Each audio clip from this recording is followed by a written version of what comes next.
കൈക്കൂലി നാടൻ ഭാഷയിൽ പറഞ്ഞാൽ കൈക്കൂലി തന്നെയാണ് ആവശ്യപ്പെട്ടിട്ടുള്ളത്.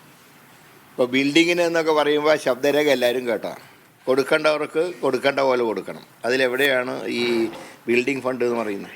ബിൽഡിംഗ് ഫണ്ടും അതുമായിട്ട് എന്താ ബന്ധം? പനിമോനെ കൊണ്ട് ഈ സ്റ്റേറ്റ്മെൻറ്റ് സർക്കാരിൻ്റെ ഏജൻറ്റുമാർ തന്നെ എഴുതി തയ്യാറാക്കി ഇന്നലെ കൊടുത്താണെന്നാണ് ഞങ്ങൾ വിശ്വസിക്കുന്നത്. അപ്പോൾ ഇന്നലത്തെ സ്റ്റേറ്റ്മെൻറ്റോടുകൂടെ കുറേ കൂടെ ദുരൂഹത വർദ്ധിച്ചിരിക്കുകയാണ്. അതുകൊണ്ട് ഒരു കാരണവശാലും ഇക്കാര്യത്തിൽ ഒരു വിട്ടുവീഴ്ച ചെയ്യാൻ പ്രതിപക്ഷം തയ്യാറല്ല. ശക്തമായിട്ടുള്ള സമരപരിപാടികൾ ഞങ്ങൾ ആവിഷ്കരിച്ചുകൊണ്ട് സർക്കാരിൻ്റെ നിലപാട് എന്താണെന്ന് പരിശോധിച്ചതിന് ശേഷം ശക്തമായിട്ടുള്ള സമരം UDFൻ്റെ നേതൃത്വത്തിൽ തന്നെ കേരളത്തിലുണ്ടാകും. അതുകൊണ്ട് മാണി സാറിന് 1 കോടിയുടെ പേര് പറഞ്ഞിട്ട് രാജിവെപ്പിക്കാൻ ശ്രമിച്ചവർ ഇന്ന് 25 കോടിയുടെ അഴിമതി മൂടി വയ്ക്കാൻ ശ്രമിച്ചാൽ നടക്കില്ല. അതുകൊണ്ട് തന്നെ ഈ കാര്യത്തിൽ ശക്തമായിട്ടുള്ള നടപടികളുമായി UDF മുന്നോട്ട് പോകും.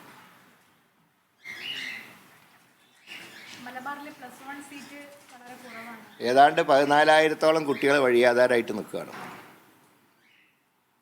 അടിയന്തരമായിട്ട് പുതിയ ബാച്ചുകൾ അനുവദിക്കാൻ സംസ്ഥാന സർക്കാർ തയ്യാറാവണം. അതിലിപ്പോൾ വേറെ സർക്കസ് കാണിച്ചിട്ട് കാര്യമൊന്നുമില്ല. പുതിയ ബാച്ചാണ് വേണ്ടത്. സീറ്റിൻ്റെ എണ്ണം കൂട്ടിയിട്ട് കാര്യമില്ല. ഈ 40 പേര് ഇരിക്കേണ്ട ക്ലാസ്സിൽ 50 പേരെ കൊണ്ട് കുത്തി നടക്കുന്നത് ശരിയല്ല. പുതിയ ബാച്ച് അനുവദിക്കണം. അതല്ലാതെ ഇപ്പോൾ മലപ്പുറത്താണ് ഏറ്റവും കൂടുതൽ കുട്ടികൾക്ക് അഡ്മിഷന് വേണ്ടി കാത്തിരിക്കുന്നത്.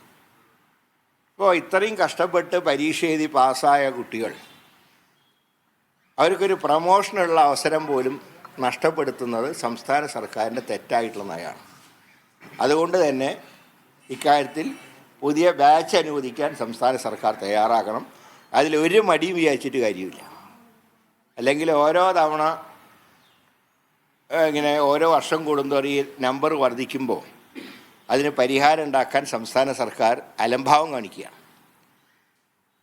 അതുകൊണ്ട് ശക്തമായിട്ടുള്ള നടപടികൾ സംസ്ഥാന സർക്കാരിൻ്റെ ഭാഗത്തുണ്ടാവണം. ഇപ്പോൾ UDFിലെ ഘടകകക്ഷികളൊക്കെ സമരം പ്രഖ്യാപിച്ചിട്ടുണ്ട്. UDF ഒരുമിച്ച് സമരം ചെയ്യേണ്ട ഘട്ടം വന്നാൽ അതും ഇക്കാര്യത്തിലുണ്ടാകും. അതെ അതേ പറഞ്ഞ് ആ മലക്കം പറഞ്ഞ് കൂടുതൽ ദുരൂഹത ഉണ്ടായിട്ടുണ്ട്. അതായത് കൊടുക്കേണ്ടവർക്ക് കൊടുക്കണം എന്ന് പറയുമ്പോൾ ആരാണ് കൊടുക്കേണ്ടവർ? ബിൽഡിങ്ങിന് അങ്ങനെയാണോ ചോദിക്കുക?